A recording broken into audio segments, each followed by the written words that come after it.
What's up everybody and welcome back to the channel. I'm going to keep this intro very short because if you clicked on this video, the thumbnail and the title already made it very clear what it's about, and that's what you're here for. So before we get into the video, if you like the video, make sure to like it, comment on it, and if you want to help support the channel, make sure to subscribe and share the video. But without further ado, let's get this party started.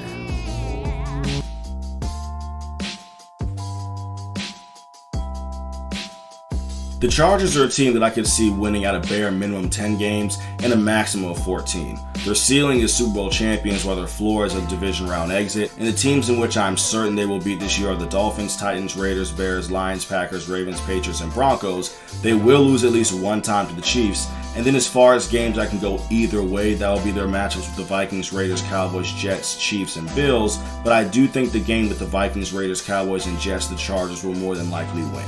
If the Chargers can find a way to not be the most injured team in all of football like they were last season, then there'll be major players coming out the AFC. And the addition of new offense coordinator Kellen Moore will only further ensure that, as he had the Cowboys with the number 1 and number 4 ranked offense over the past 2 years, averaging north of 29 points per game. And it's because of this I can see Justin Herbert winning the MVP award, due to them scoring a ton of more points, but him also having 4 talented receivers in Allen, Williams, Palmer, and the rookie Quentin Johnson. But if the Chargers are to make the Super Bowl, they must win weeks 6 through 10 on their schedule, as those games will serve as a true test for how good this team actually is.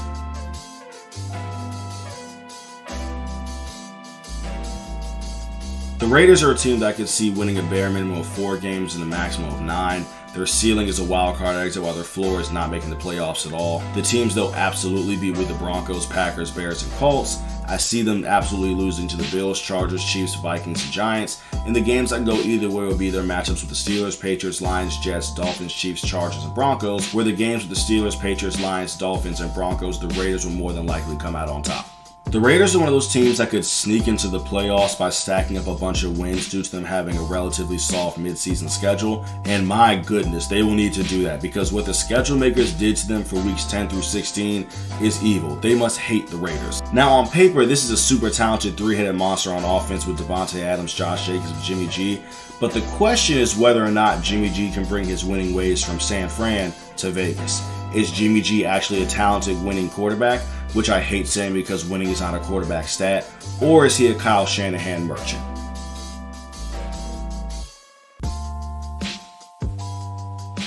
The Chiefs are a team that I could see winning a minimum of 12 and a maximum of 15 games. Their ceiling is Super Bowl champions and their floor is AFC champ runner-ups. The teams they will absolutely beat will be the Lions, Jaguars, Bears, Vikings, Broncos, Chargers, Dolphins, Raiders, Packers, Bills, and Patriots. I don't even know which team is going to beat them. It can happen, but I don't know which team it's going to be. And the games that could go either way will be the Chargers, Jets, Raiders, Eagles, and Bengals, where I think the Chiefs will most likely beat the Chargers, Raiders, and Bengals. There really isn't much to say about the Kansas City Chiefs. They're the best team in the league until further notice, and the AFC runs through them. Literally, over the past half decade, they've either been in every single Super Bowl, or they're the team that you directly beat to then get to the Super Bowl. Losing offense coordinator Eric Bieniemy could prove to be troublesome, but that same sentiment existed last year when they lost Tyreek Hill to the Dolphins, and all Kansas City did was go out and win the Super Bowl. The bottom line is, as long as you've got 1-5 lined up under center, things are going to be alright.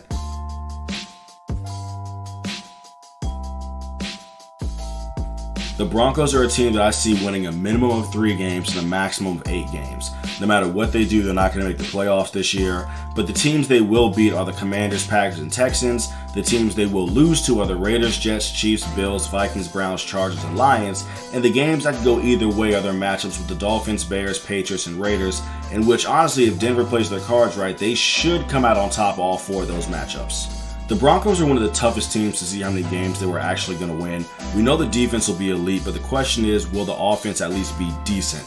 If the offense can finish at the midway point ranked in the top 16, then Denver actually might be onto something. I do think that Russell Wilson will have a much better season under head coach Sean Payton, and he's going to remind people why it wasn't all that long ago if we were questioning if Wilson was a Hall of Famer or not. Now, even though I think the Broncos will be better, they still play in the AFC, and being better isn't good enough to get you into the playoffs in that division.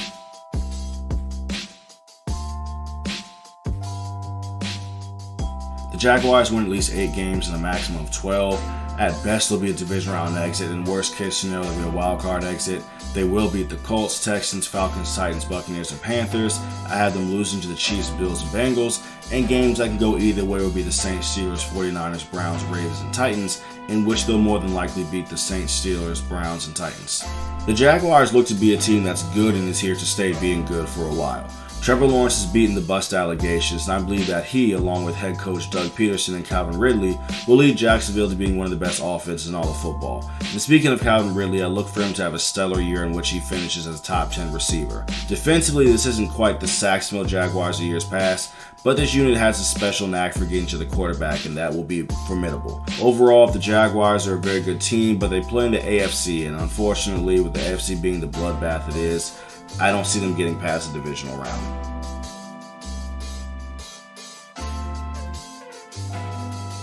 The Colts will win at least 1 game this year and a maximum of 7. They don't make the playoffs no matter what they do. They'll definitely beat the Texans. The teams in which they will for sure lose are the Jaguars, Ravens, Rams, Titans, Browns, Bengals, and Raiders.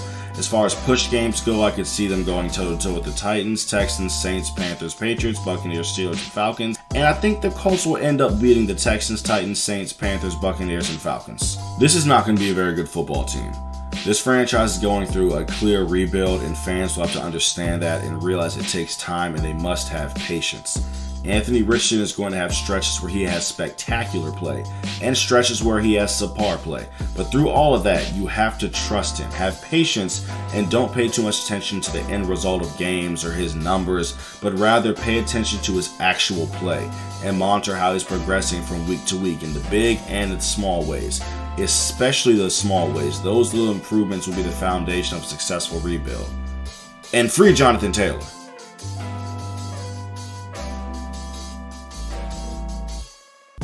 The Titans will win at least 5 games and win a maximum of 11. Their ceiling is a division round exit while their floor is missing the playoffs completely.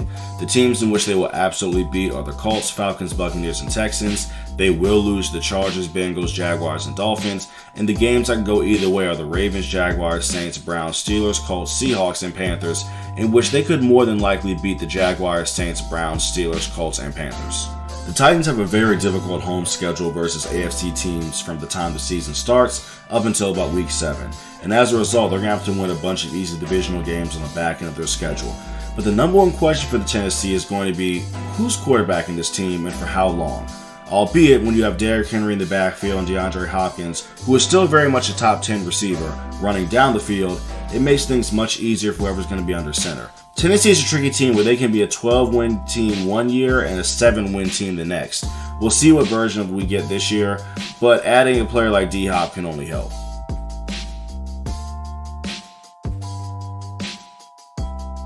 The Texans will win at least 1 game this year, and I have no idea what their maximum is going to be.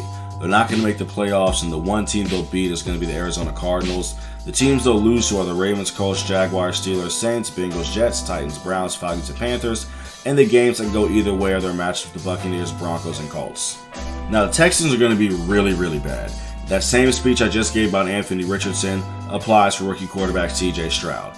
Houston has done a solid job at the receiver position with Robert Woods, John Mechie, Nico Collins, and rookie Tank Dell. That will try to make Stroud's life a little bit easier. I do look forward to defensive end Will Anderson to have a ton of impact early. It could actually give some life to a defense that's been flatlined for the past couple years. Also, I like Dameon Pierce. He's a tough-nosed running back.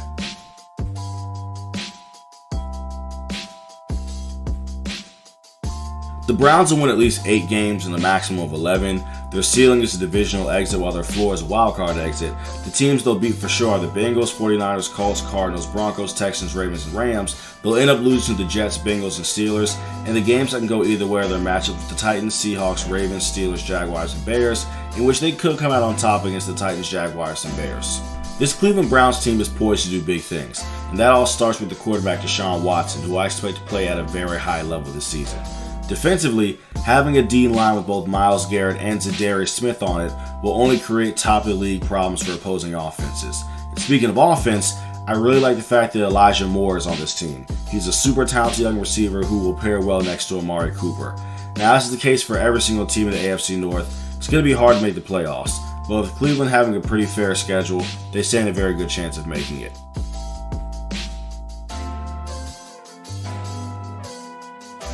At bare minimum, Baltimore wins 7 games, and at maximum they'll win 13. Their ceiling is a Super Bowl appearance, while their floor is a wildcard exit. The teams they will beat are the Texans, Colts, Cardinals, Seahawks, Rams, Browns, and Bengals. They'll end up losing to the Chargers, and the games that can go either way for them are the Bengals, Steelers, Lions, Browns, Jaguars, 49ers, Dolphins, Steelers, and Titans, which I could see them walking out successful against the Lions, Browns, Jaguars, Dolphins, Steelers, and Titans. The 2 biggest concerns facing this team is number 1, how healthy will they be late in the season, and number 2, how good will the receiving core be for Lamar Jackson. If they stay healthy, and Odell, Rashad Bateman, and Zay Flowers can at least be considered a good receiving core week in and week out, then this Ravens team can make a real run at the Super Bowl. Running back J.K. Dobbins is also going to have to be available, as he is a big part of this offense too. The signing of 3-time Pro Bowler Jadeveon Clowney is something that shouldn't be overlooked, as he gives his defense good work for quite a few snaps per game. But of course, the AFC North runs through the Cincinnati Bengals. But when they're on, the Ravens are more than talented enough to dethrone them.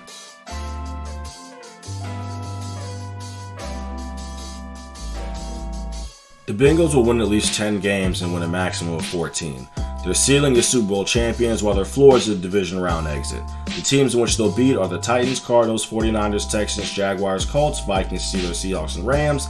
The teams they'll lose to are the Browns and the Ravens, and the games that go either way for them are the Bills, Ravens, Steelers, Chiefs, and Browns, in which I could see them walking away victorious against the Ravens, Steelers, Chiefs, and Browns.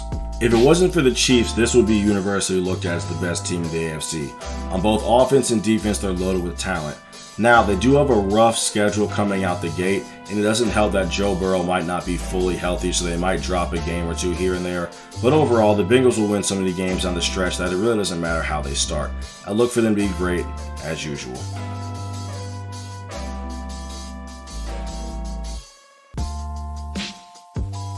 Pittsburgh will win at least 6 games and a maximum of 10. Their ceiling is a wildcard exit, while their floor is just not making the playoffs at all. The teams they'll beat are the Texans, Packers, Browns, Cardinals, Patriots, and Rams. The teams they'll lose to are the Bengals and 49ers. And the teams that can go either way will be the Browns, Raiders, Ravens, Jaguars, Titans, Bengals, Seahawks, Ravens, and Colts, in which I could see them walking away beating the Browns, Raiders, Ravens, and Colts. The Steelers are my sleeper team for this season, and I think they'll surprise people on how good they actually are. Not only because they'll stack up quite a few wins, but also how they'll hang in there and compete really hard against the best teams in the league. Hence why I gave them so many push games. And it looks like Kenny Pickett has made some serious strides in his development as a quarterback. And if that's the case, not only will he be better for it, but that offense in Pittsburgh will be much better for it.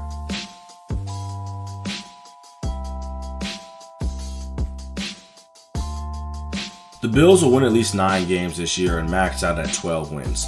Their ceiling is an AFC Championship loss, while their floor is a divisional round exit. The teams they'll beat are the Raiders, Commanders, Jaguars, Giants, Patriots, Buccaneers, Broncos, Patriots, and Dolphins.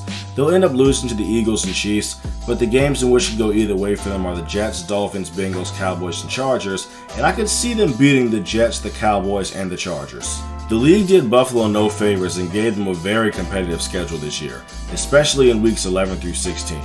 They're one of the best teams in the league, so that's to be expected. But as good as Buffalo is, they just feel like a team that can't seem to get over the hump.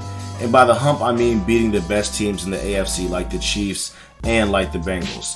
Now, the Buffalo has an elite quarterback, they have excellent receiver core, they have an excellent defensive line, an excellent secondary, but they just can't seem to win it all. But be as that may, they'll still have a great season and perform very well in the playoffs.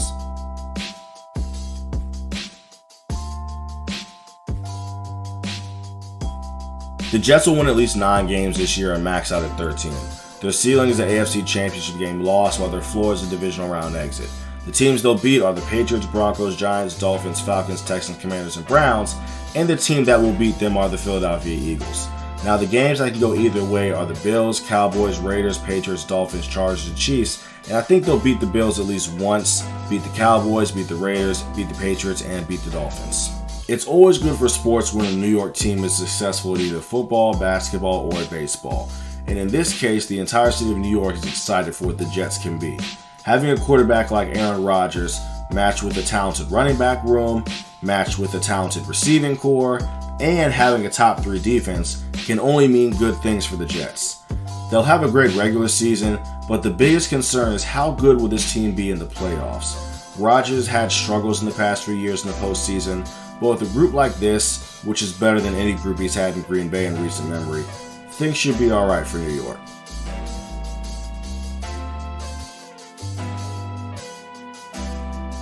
The Patriots are a team that'll win at least 2 games and win a maximum of 8. They're not going to make the playoffs, and the teams in which they'll beat are the Saints and the Broncos. The teams that'll beat them are the Eagles, Bills, Dolphins, Chargers, Steelers, Chiefs, and Jets. And the games that can go either way for them are their matchups with the Dolphins, Jets, Cowboys, Raiders, Commanders, Colts, and Giants, in which they could beat the Dolphins, Jets, Raiders, Commanders, Colts, and the Giants. I do not expect much from this team at all. McCorkle Jones will be the starting quarterback, and while he's not bad per se, he has a very limited ceiling. The receiving core is just average. The run game could prove to be effective with the tandem of Ezekiel Elliott and Ramondre Stevenson, and actually I would bet money that Zeke leads the league in rushing touchdowns this year. The defense will always be in the top 10 or at worst 11th best in the league, so they'll always be in games. It just comes down to whether or not the offense can score points to help them win.